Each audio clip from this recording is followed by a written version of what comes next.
Now this last group, this is my easiest panel to do because the media guys are, they're easy to talk, get them to talk. Last year, of course, we had a rather raucous group up here with our Speed Channel reunion. And I think Miller wore me out, so we decided to go with a more cerebral and laid-back group this year. And somehow, Ralph, you ended up with both. I don't know. But Is that working? I hope so. Check. Yeah, there Now we're we on. go. I don't know Okay. how Cerebral and Shaheen got the same thing, but okay. Well, it's a little more laid back because you're like a chameleon. You can be crazy with the crazy guys and more laid back with the guys that are up here this year. And indulge me for just a minute before we get to these fantastic folks, because when I saw the roster that Tim had put together for our media panel, and then saw what happened in the industry recently, and thought about why I'm doing what I am doing now, I thought of the late, great Brock Yates. And it was his writing in Car and Driver magazine that got me absolutely hooked on cars, car culture, and racing. And when I saw the roster of folks we had up here, and there's no doubt in my mind that if there was a Mount Rushmore of motorsports riders, Brock Yates is a unanimous pick. I'm not sure who the other guys would be, but I know that Brock Yates would be a unanimous pick, and except for maybe the people that he ticked off along the way. But when I think of these guys up here, they are fitting to dedicate this panel, our media panel this year, to the memory of Mr. Brock Yates, because each one of these guys on the stage are the current day all-stars in what they are doing, and really appreciate them being here. John, you are the ultimate freelance journalist. ESPN is lucky to have a lot of your work now, and while folks sort of think of you as an open wheel guy, you've covered just about anything in this sport. And when it comes to your open wheel coverage, though, I think you've kind of appreciated having Robin Miller around, because he ticks people off more than you do with your honesty in that realm. He's a hard act to follow, and I often say that having mentors like Robin Miller and Gordon Kirby, it's great because they show you what to do and what not to do. So, you were raised by wolves.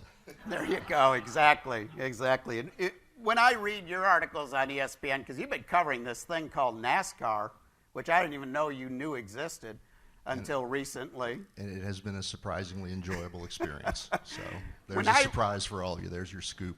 When I read ESPN articles, though, I've noticed one thing. Like, with my bad eyesight, I don't always see the writer's name when I go to an article as prominently as some other websites. I don't know if that's because they just don't want to pay you guys enough and they don't want you to be big rock stars or whatever. But when I start reading the article, I know that Oreo wrote it, because it's good, it's concise, and it tells me what I want to know, which is more than just what happened that I saw on TV. You give me a little bit of the story behind the story, and I thank you for that. Well, thank you. I appreciate you saying that, Dennis. Mr. Paul Fanner, the CEO of Racer Magazine. Nowadays, you are often seen hanging out with all the beautiful people at the big sporting events around the world. But I know the little secret that you have that racing gene, and sometimes you realize that sometimes us racing fans like a little bit of dirt on our hot dogs. You're as comfortable being at a dirt track as you are being at the Long Beach Grand Prix.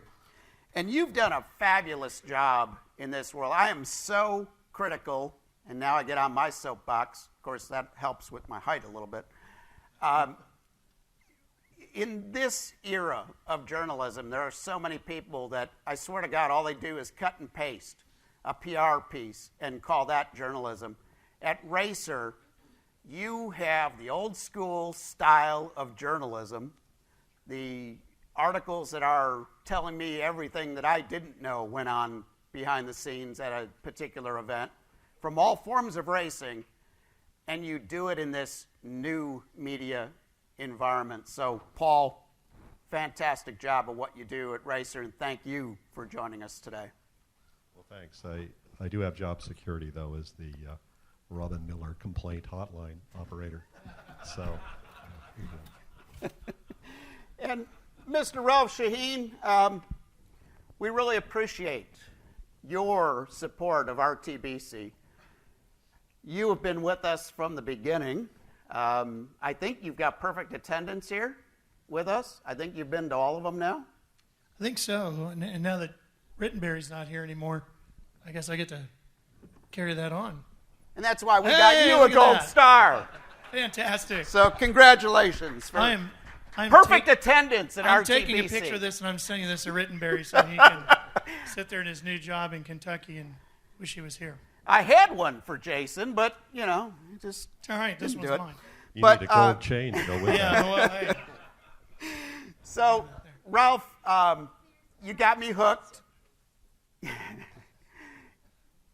You got me hooked on Supercross again. Good. Because you make it so doggone exciting. But Thank you you. also saved the iconic brand that we love in National Speed Sport News, now Speed Sport.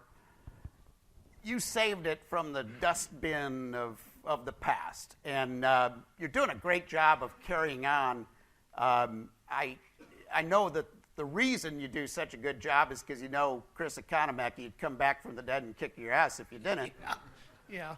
But it's a great job that you do, and I hope you cherish that gold star because we I will. appreciate your support from I the will. beginning of Thank you. RTBC. Thank you very much.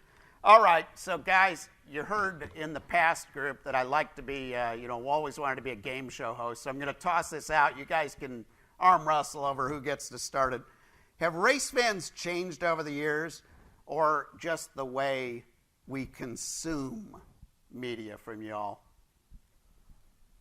I think that race fans are a lot like the general political environment in this country. They're a lot more bitter, they're a lot more partisan, and they have the immediacy and the voice of social media, and they're not afraid to use it.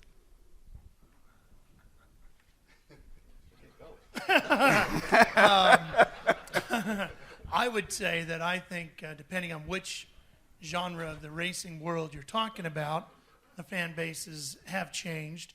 They are definitely changing how they are consuming the information, and it's a real tough battle because there are people.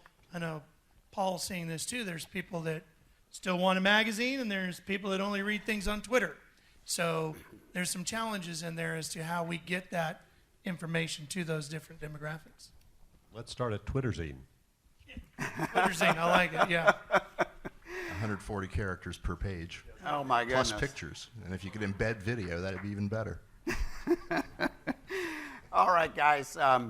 Some racing series are seeing big drops in attendance and seeing their television ratings absolutely tanking. Others are... Which ones? Well, we won't mention one brand in particular that now decided after 45 years they want to drop Cup from the name, but we won't go there. Others are seeing some increases from what arguably was a lower level, but seeing growth nonetheless. Paul, I'm going to lead this one off with you. What is the health of the overall industry right now? Well, first off, you have to remember it's better than it was before it grew so wildly. It was almost an unnatural growth spurt. We all lived through the racetrack building boom and the NASCAR expansion and the unholy kart IRL war.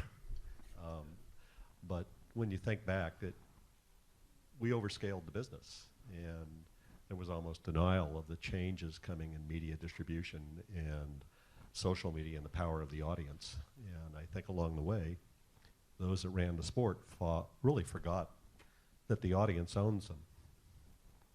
They're dependent on what the audience wants to do, and their number one job as people that run racing is to give somebody a reason to care about it. And what you have is still a very passionate fan base. We see it on our forums. I see it in reaction when you look at people arguing on many websites, on many forums about motorsport. There's a big fan base and there's a high energy about it. But you can find out who won without going to a race, without watching television. You don't have the same commitment level if you're a spectator-based business. I see the health of participant-based motorsport only going up. You know, as we edge towards autonomous cars and the car doing it all for you, there's still going to be a large slice of the population. They're going to find joy in driving a performance car, and it's still going to be very special to drive a racing car or a high-performance car on a racetrack or circuit. And you can see that happening, you know, in the growth of historic racing, certainly SCCA and their participation levels and things like autocrossing solo. That's where the world's going. It's going to go back to being more participant-driven than spectator-driven, in my mind. Ralph? Yeah, I was thinking a lot of the same things that Paul was talking about there. You know, maybe there are certain divisions that are struggling, but I think there's quite a few short track promoters out there that might say this has been some of the best crowds they've seen in a long time. I know with our Suzuki Presents Speed Sports shows that we've done for MAV TV, we've been going all over the country doing different forms of racing out there. We go do the Boston Louis over at Seekonk with winged midgets on a paved short track. They can't find room for all the people they're packing in there on a Wednesday night. They're not hurting. But yeah, some of the bigger divisions are maybe having some tough times. Monterey Kart Week, massive event. And I think you have to kind of lump this all in there together, right? Racing or motorsports is probably the better term, because you have to find different ways to make your thing work.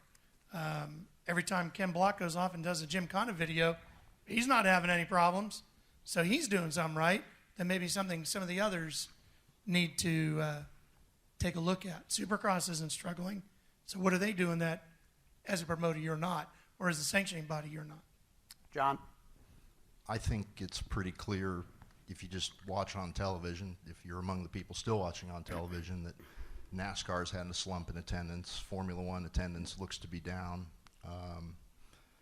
Their television numbers, Formula One, are down around the world. NASCAR's numbers are down here in the U.S. And I think that the fact that IndyCar is holding steady and making small gains in that climate is impressive. We all want to see IndyCar racing, you know, bounce back faster than it is, but the fact that it is on an upward trend, I think, is an impressive thing. The natural terrain road races were particularly strong for IndyCar last year. There was a big crowd at Mid-Ohio. Going back to Road America was very popular both inside and outside the paddock. I think the current management at IndyCar understands that there was some value in the sport in the era between 1980 and 1995 that they ignored for a while. And I'm happy to see IndyCar on this positive trend. Doug Bowles was in here obviously earlier saying some positive things about ticket sales for the Indy 500 next year. And there's new alternative forms of motorsport that I think that are growing. The global rallycross seems to be gaining some traction. And one other success story I think this year was that NHRA drag racing went to the Fox networks, and they got a pretty significant bump in their ratings. And I think that's a positive. And NHRA attendance is, you know, it remains pretty consistent. They've got a really loyal fan base in the NHRA. And people talk these days about there's less of a human connection with cars and you can't change your own oil and everything. And I think the NHRA fan base, as much as any, is still in touch with that side of car culture. Okay, I'm going to throw out the next question as the $100 toss-up question. So you guys can arm wrestle or do whatever you want to decide who answers that. And while you're answering that, I'm going to get the attention of folks. Anybody have a question for our media panel? Raise your hand so I can see, and we'll get the mic out to you. But I like to call this question the Danica effect. All right, I know. John's an expert on that. Yeah, and what I mean by the Danica effect is are we seeing the race coverage or getting coverage, getting attention in the media nowadays? Are we seeing that more driven by a personality and having a hook for a story like Danica, or over the old days when you had to run up front to get enough attention? Well, she's not a story anymore for a number of reasons. Predominantly, she's the 24th place runner in a series where there are 25 cars that are capable of winning races based on their team pedigree and level of equipment and everything. Female racers shouldn't be a novelty anymore. There have been enough of them. They're an accepted thing. But she is a personality in the sense that she is different, and I think a lot of the corporate effect on racing is that at the top levels, a lot of the drivers have been programmed to be bland. The classic example, people think Jimmy Johnson's bland. I don't think he's bland. I think he's a good guy that knows when to say things, smart things, and knows when to not be stupid. Nico Rosberg this year, there's some criticism that, he's just a boring personality. He's obviously a quality race car driver, but he doesn't move the needle, so to speak. There are very few personalities that do move the needle anymore. NASCAR, I think, has got to be on pins and needles, hoping that Dale Earnhardt Jr. actually does come back from his concussions, because once you get past Dale Jr., there aren't a whole lot of vivid personalities there in the NASCAR garage. If you get to know them a little bit, I think there's some great people. Kevin Harvick's a great story. Kyle Busch is a great personality, but with those vivid personalities, there comes kind of a love-hate relationship too, and that's what drives the fans. And we probably need more people like that. Robin Miller would sit here and say hate is good. So we probably need a little bit more of that in terms of developing personalities. I would think maybe for traditional media that's not just covering motorsports like the three of us do, the attraction of a story of a personality that is not your regular traditional racing story, yeah, they might succumb to the Danica effect. And I'm not thinking of just Danica. I'm thinking of anything or anyone that might be similar to that. But I think when you get to real motorsports journalists, which I know the three of us try to think of ourselves as, we're going to dig down in there and we're going to find other stories about other people, other reasons to tell a story that's not just about the latest trend or something new to hit the scene. So I think you're going to always have that, because and it's not always a good story. Look, when Dale Earnhardt Sr. passed away, all of a sudden there's people talking about racing that had never been to a racetrack before. You're always going to have that. But real motorsports journalism is still real motorsports journalism. Oh, you've touched on something here. Ultimately, it's we talked earlier, I think we heard both from Formula Drift and Global Rallycross, this idea of being authentic. And we've come to an era where you can fabricate a personality, which some of these NASCAR level athletes and other forms of motorsport have become, personalities aimed at selling you something. And they're very much shaped by trying to earn as much money as they can. That's fine. But do you really care about them? I personally end up being irritated by them. And I think when you look at Dale Earnhardt Sr., he was a real guy. He was a really cool real guy. And, fortunate enough to meet him and spend a little time with him. And, you couldn't help but feel something when you were around him. And losing him was a complete shock. But I think the world got he was a real guy. That who you saw there was a human being with passion and fire in them. And he was out there to fight for something he cared about. When I first came into racing, those are the kinds of people that I saw. I saw Parnelli Jones and A.J. Foyt and guys racing sprint cars and midgets that were, they were out there fighting like gladiators. And you developed an emotional connection to them that it made you want more. You didn't tune them out as someone that you saw in a TV commercial selling something you didn't want. You actually cared about how it turned out for them, and you wanted to follow them. And I think there's a little bit more of that has to happen. And I give credit, watching the growth of Formula Drift and watching it from its infancy, I can't call myself a Formula Drift fan, but I follow it. I saw some of these personalities come forward, and it is spectacular to watch.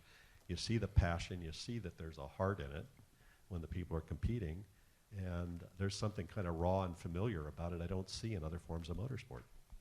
And, I picked on Danica with this question just to move the needle to get the attention of what we were trying to do here, but it isn't just Danica. In Global Rallycross, for instance, there's a character, Buddy Lasek. I think I got the name right. I don't know if he's ever won a race. I don't follow GRC enough every week to always know who's doing what. But every time I've watched, every time I've seen, he's ended up on his lid or turned around or spun out. But he's one of the most popular guys when you go to one of their races because he was the X Games guy and he was the big, I guess he was a skateboarder at one point.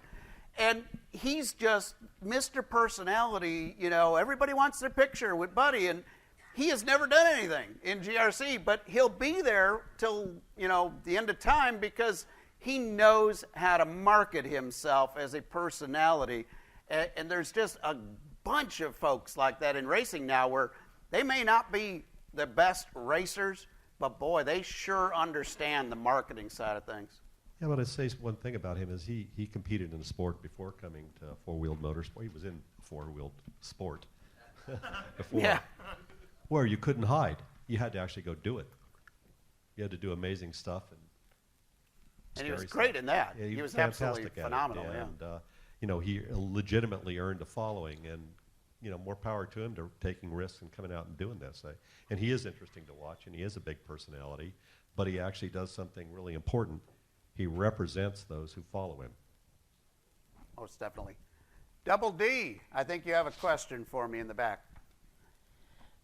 Oreo, you mentioned earlier the bitterness of our fans, and something that just makes me sick these days is the amount of negativity that's out there. I use fans in quotes because there's so many people that seem like all they have to say is negative things, but yet they're a fan. And where I came from, us fans, we gave our heart and soul just like you guys have to this sport. How do we reverse that trend, or do we? Are we stuck with this, or can we reverse this trend of negativity and bitterness? Can we get back to the positivity? I think if you look at it as I started out in my opening remark, on a national level it's like this. So it's kind of ingrained in people as a whole these days, and I think you just have to take a look at people's Facebook pages or Twitter pages and just see all the discontent and unhappiness. And I saw some numbers, that it used to be that 30% of Republicans thought Democrats were bad, and now it's 80% and vice versa. And I think that some of it's broken into racing too. My driver's better than your driver, or my series is better than your driver, or you're better than your series. I think when you see things like when Kurt Busch came and did the Indy 500 a couple years ago, I think that kind of thing helps. A lot of it maybe comes down to the fact that drivers are so specialized these days. You don't see Formula One drivers coming over and racing in the Indy 500, or aside from the fact that the Rolex 24 has kind of turned into a celebrity all-star race at times.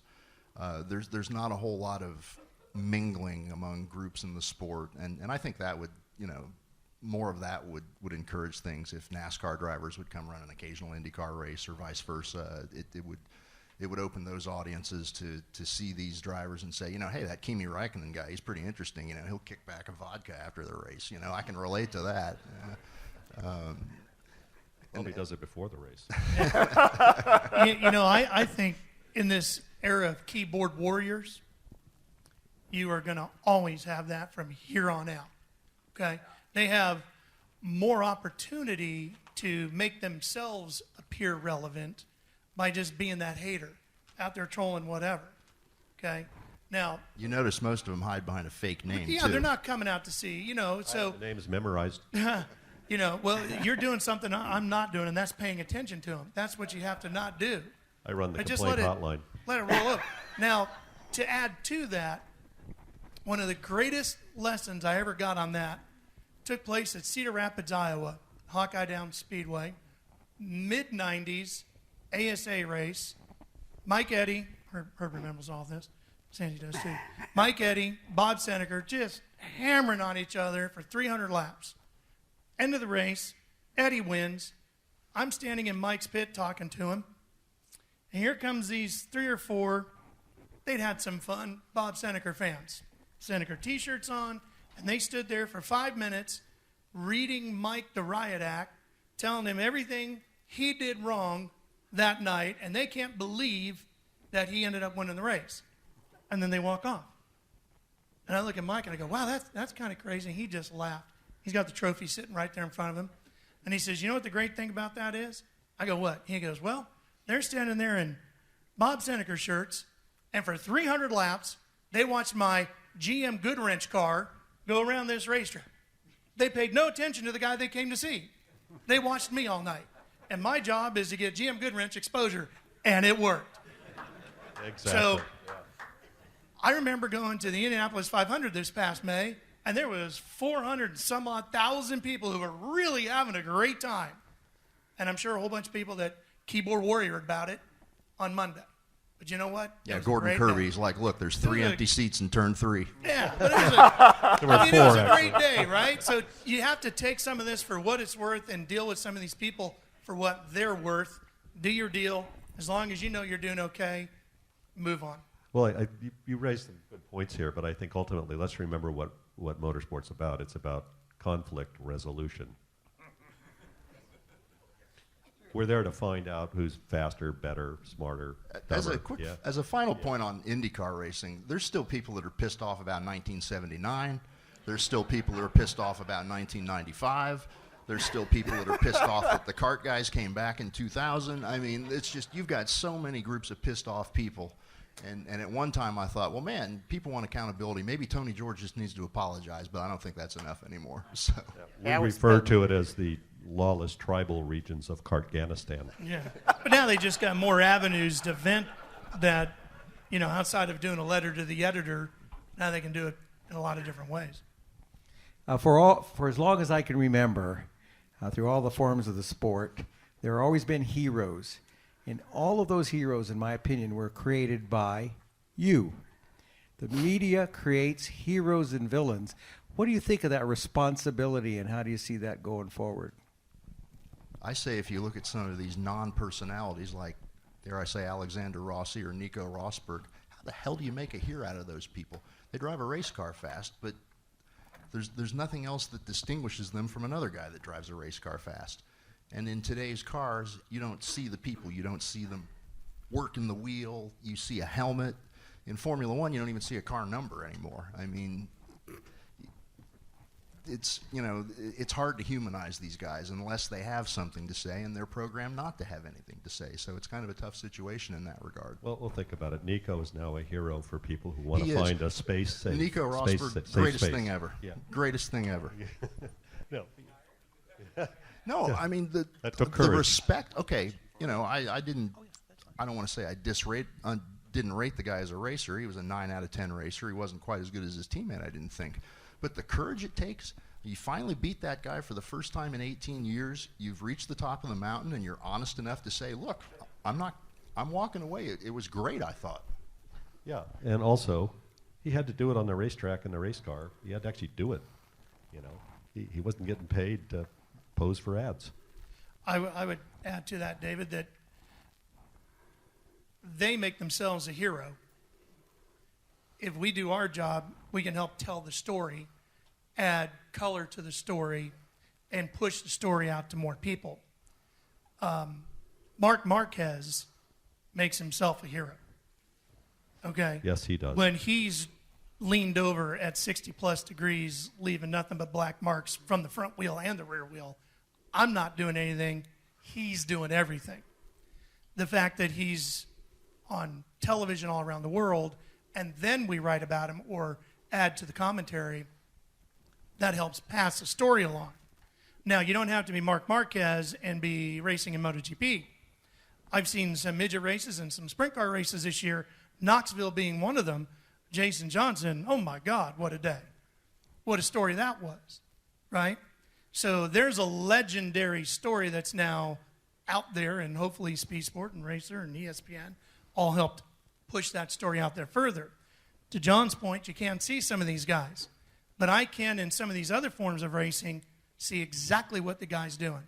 So maybe some of you sanctioning body people need to rethink what you're doing with some of your rule books to allow us to either see that person better or see what they're doing to the car, with the car or the motorcycle, whatever your vehicle is, to help make bigger stars out of them. I can fully see everything a motorcycle racer is doing, and that's one of the reasons why some of these forms of motorcycle racing are really taking off. AMA flat track racing is booming right now because I can see everything these guys are doing at 140 miles an hour, backing them into the corner. What's not to love about that? And I got Harley Davidson and Indian coming in to go bar to bar. Oh, baby, can't wait. So as a journalist, those guys on the track are going to make heroes out of themselves. I just have now a great canvas to add color to. And By Ralph, the way, you're really good. and- You're really good. Thanks. I could write a column for you. I really don't charge that much. Canvas, You'd- we're talking you'd about be Dave Arger right now. You'd be surprised at how cost effectively I could be for you. and Ralph, you did a good job of working ESPN and Racer and Well, Speed but Sport, but then- you forget Race Talk Radio. I'll give the guy a gold star, and he forgets me. I'm No, telling but you. that goes to what we've talked about here in the past. And we're all in it together. You know, Paul and I have had numerous conversations about how do we keep our products going too, because it's all important. If one of those things goes away, it all starts falling back this way, and eventually we go away too. Okay, another toss-up question for the class here. And somebody's going to have to give me the sign to give me the hook because I'll keep going with these guys. But we do have drinks that are waiting shortly, so that's another incentive to wrap things up. That's a big incentive. Yeah. How can track or series promoters catch your attention to do a story about their event? Because there are so many great stories out there, but a lot of times I know the reason I don't always tell them is I don't hear about them. People are lazy in getting me information to help them communicate with the fans. How can they get your attention? Ad buys. No, just kidding. Just kidding. I Just accept kidding. PayPal. No, just kidding. We all know each other. We can have fun with Better media food. that. Better media food, yeah. Right. No, Better Wi-Fi. This is Better you, Wi-Fi, Americrown. yeah. I will tell you, this is true. I can remember going to Daytona. I don't know if I've ever said this in here before. But going to Daytona, working for CBS, covering pit road, getting ready for the Daytona 500. And I got the logo on. It's very apparent. What I say on Sunday is going to go out to millions of people through CBS. And I'd watch media people all week put me on complete ignore. Never, and when I'm saying media people, I'm talking about PR people. Never coming to me, never going to my colleagues on the broadcast crew and saying, hey, here's a nugget about my driver. I'd be thinking, wow, what are you doing here? You know, I mean, this is a golden opportunity for you to come to me, tell me one thing, and the chances are pretty good it's going out to millions of people, and they don't do it. So why? In some ways, we're doing everything we can do by just being there. John's got the right logo on his shirt. Paul's got Racer written all over his stuff. Why are you not coming to us? So a lot of times, the answer to that question you had might be lazy, or just not thinking about it, or just not realizing, look, we're in the content business. That's what the three of us do. You tell me something, chances are pretty good, with all the different layers of media we've got with Speed Sport and they've got with their divisions, we got a place to put it. And we'll probably put it out there because it's more content. So, really, it's on you guys to hunt us out and say, look, I've got this racetrack, I've got this driver, I've got this series, I've got whatever it is. We want your content. We're here. Come tell us. It's going to get used. And I want to add to that because it all comes down to relationships. And we don't forget in this changing world of media that the audience is now the media and new media. They spread your passion when we put something up on Facebook and it takes off. You know, we can easily achieve something that's equal to the print circulation of the magazine in terms of distribution. We need the audience to participate, and we work for them. Just like I heard somebody from Charlotte Motor Speedway today say, you know, work for the race fan, and they employ me. And I'm always asking the question, are they going to be interested? And is it going to be timely, or are we just pushing out PR pap? And if we can actually have relationships with people that are talking about things that will help us serve that customer, get them to care about what you're doing, that's a start. And some of that just starts by listening to each other and not trying to sell each other something, just kind of understand each other's businesses, and that's usually where it takes off. And I have to say too, we're not competing with each other, trying to put each other out of business here. We're all part of an ecosystem, and there would be no Racer magazine if there was no National Speed Sport News. I'll tell you that. And that the fact that Chris was at events and sold me the very first racing publication I ever purchased in my life, personally sold it to me, is the reason I'm here. But he was on the ground, and he knew everyone. And they knew him, and there was some understanding of what he was up to. And I think that's it. The world's changed, a lot of media channels. Some are more important than others to your market. Know the people, and if you want to move to a different audience, or just take the time to talk to people. They'll make time for you. If it's a phone call, if it's just a text exchange to get started, just a little bit of friendliness and humanity goes a long way. Simple as that. You know, we just recently had a conversation with some people at Global Rallycross about us sitting down and understanding your business. Just not try to sell each other anything. Just try to see where you're going, what your vision is. Us tell you what we're trying to do. If there's a fit, great. If not, we all go about our business. That's it. Go ahead, John. Well, I want to back up, especially what Paul said. It is a relationship business. I've not had to, but I've covered some NASCAR for the last 3 or 4 years, and it's interesting that the NASCAR PR people have been fantastic, but I can think of maybe 2 or 3 individual team PR people that have come up and said, hey, you're Oreo, you're the ESPN guy or whatever, and made an effort to introduce themselves and just try to be helpful. The IndyCar team PR people, we rely on them a lot more, so they're some really good ones in that respect. But as far as, you know, it's the little things that media look for from tracks. Internet that works. I have a small bone to pick with Savory Green Promotions because I'm sorry to be so petty, but I think you should have bottled water and chilled name brand cola and diet cola available to the media. And Savory Green Promotions only puts out soda at lunchtime. If I want a Coke at 10 in the morning, I want a Coke. So, and then never mind. But seriously, decent media food. We love it when you mail the parking pass to us in advance so we don't have to make an extra trip to the credential office. And it's often helpful if you include directions as to where the media center is and where the credential office is and things like that. Because I'd think to myself, man, like I went to IRL races at Richmond 10, 12 years ago, and then I'd go back, I'm like, man, I've forgotten where the media center is. And so it's little things. We are getting older, and we do need reminders. So anyway. Okay, we've got one more question in the audience. I've also got one more question for you guys. But before we do that, a little house cleaning to simplify the speed of stuff so we can get to our drinks.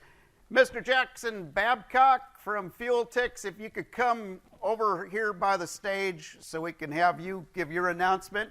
And while I am getting out to the next question there, Tim, go ahead and chime on in. We have a very unique event coming up with Race of Champions in Miami in mid-January. What do you guys think of that? I mean, we talk about cross-pollination of series and what's there. We talk about new facilities and specific design coming up. They're going to build it inside, well, it's not Pro Player Stadium. Miami Marlins Stadium, I think Thank you. I appreciate that. What do you guys think about that? Obviously, Jim Hancock is behind it, but it's first time to these shores. Think they'll be able to create any mileage, any buzz out of it? What are you guys hearing and seeing? I actually went to one of their events in the Canary Islands, which is where they used to do it on a regular basis, and it was a really cool event.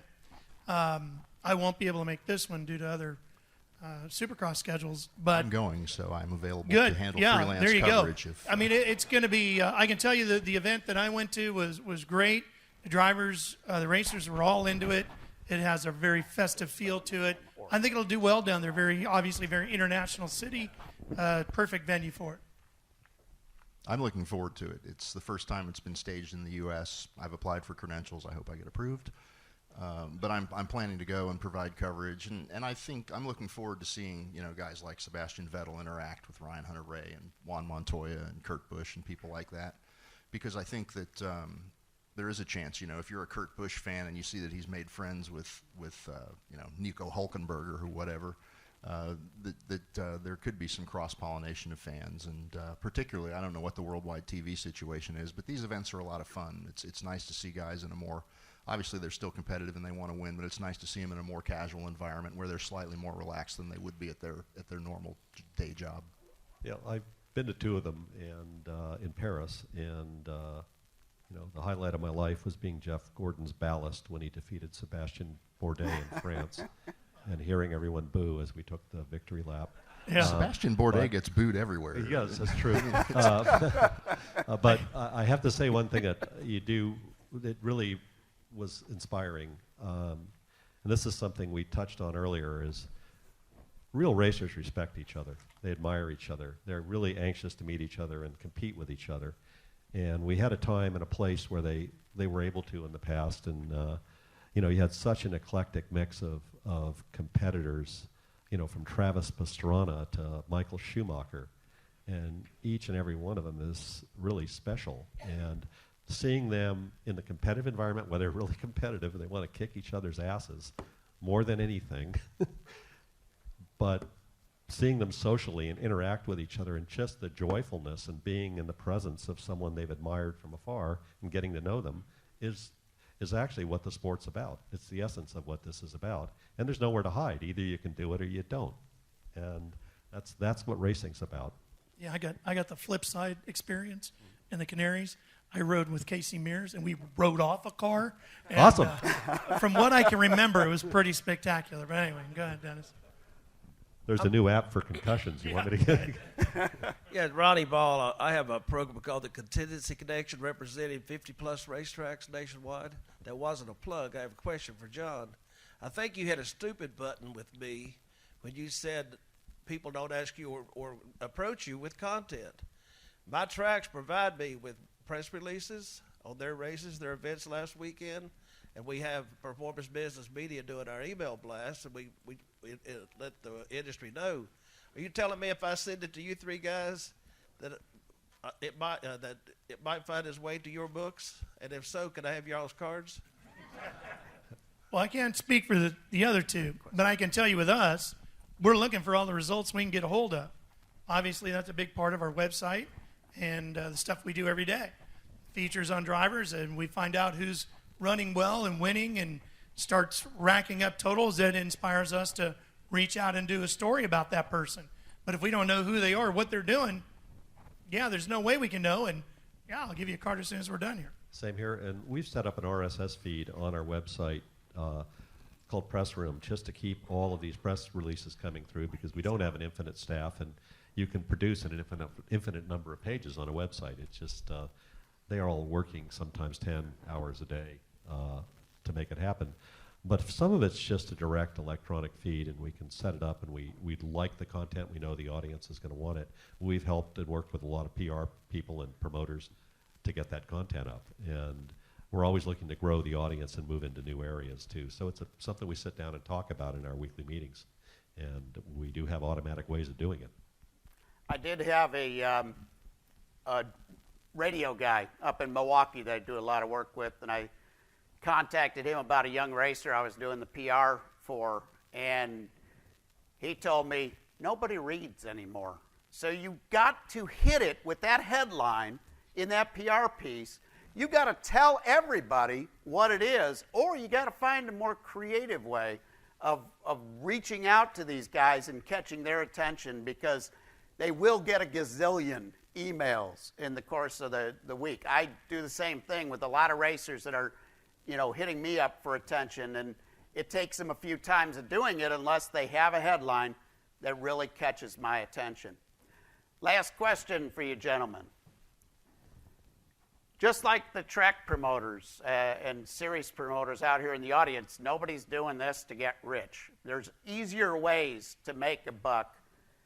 John, why do you still have the passion for doing this? Well, I mean, the easy answer is it's all that I've ever done. But the job that I have now is the job that I wanted to have when I was 12 years old. And I feel so extraordinarily lucky to be in this position and to have the platform that I have on ESPN.com and the way that it's evolved. I'm fortunate in the sense that I'm far enough into my career that they don't expect me to chase minutia and news, and they let me just use my experience and sit back and take a look at the big picture and provide analysis. And I think that's one of the values that we provide with internet and print media, is that I think on the television coverage now, the announcers are almost caricatures and cheerleaders at this point. That we've lost a lot of the objective analysis and the Formula One broadcasts. Steve Matchett literally cheers for the guys. But I think that if you do want the in-depth coverage, they do a good job in some respects with the huge amount of coverage they have on NASCAR, where there's about 12 hours a day. But it's glutted the marketplace, and I think that if you do want the authoritative viewpoint, that you need to look to the print and the internet. And it's just, I don't know. I love spending my time at the racetrack. I'm one of those people that when I do have an off weekend, I have a 10-year-old son, and we'll go to Rockford Speedway or we'll go to Putnam Park. And it's just, I like cars, I like car culture, and I'm perfectly happy to drive to a racetrack anytime in my spare time. Paul, your passion for this sport and what you instill on those working for you over at Racer, what keeps you going? It still shows through that you've got the passion just like you have for many, many years. Well, I'm unemployable, so I'm scared that this will end. But I just remember I try to do things that remind me of what it was like to be the 9-year-old boy that discovered racing, and to go to my first race at Orange Grove Speedway, and have my legs shake. It was scary as hell, and I wanted to do it. And there's this feeling that you can find when you're around people that have that. A lot of people in this room have it. And first, I just wanted nothing more but to work at a racetrack. So I did. I worked concession stands. I worked parking. I worked picking up the trash. And, I was fortunate enough to know Les Richter, so he had me pick up a lot of trash. But there's something about being at a race and being around people who love racing and people who do it that's unlike anything else. There's nothing like the people that are driven primarily by passion, not by near-term, short-term greed, and people who are willing to take risk. We live in a world of people who are scared to death of taking risks. And we're in a room full of people who do nothing but that. And I'd rather be with you. Ralph, wrap us up. Well, for me, I was the original Sacramento Mile is at the age of 5 that got me going. And there's something magical that happens when you mix air and gasoline in a combustion engine of any kind. And when that thing comes to life, man, the racket it makes just gets in your blood, and then it's over from there. Then you start, big tires and wings and scoops and dirt and whatever, and it just marches on. And then once you've been addicted by the sound, then you get to know the people. And the racing community is unlike any other, and getting to be a part of it is an experience and an enriching part to your life unlike any other. We all have our real families at home, but then we get out on the road, and we all hate the travel and we all hate what it takes to get there. But once you walk through the gates of the track and you get to see your racing family, there's nothing like that too. And I'm probably closer to a lot of those people than some of those I grew up with. And it's that enrichment to your life that's very hard to walk away from. And I think we all, no matter what part of this business you're into, continue to do it because we all want to keep giving to our family, keep our business going so that our industry can keep going and keep growing. We all have a passion for it from the inside out, and we just want to spread that word out there that you need to come see what we're all so excited about. Give these folks a round of applause for joining us today. Thank you. Thank you.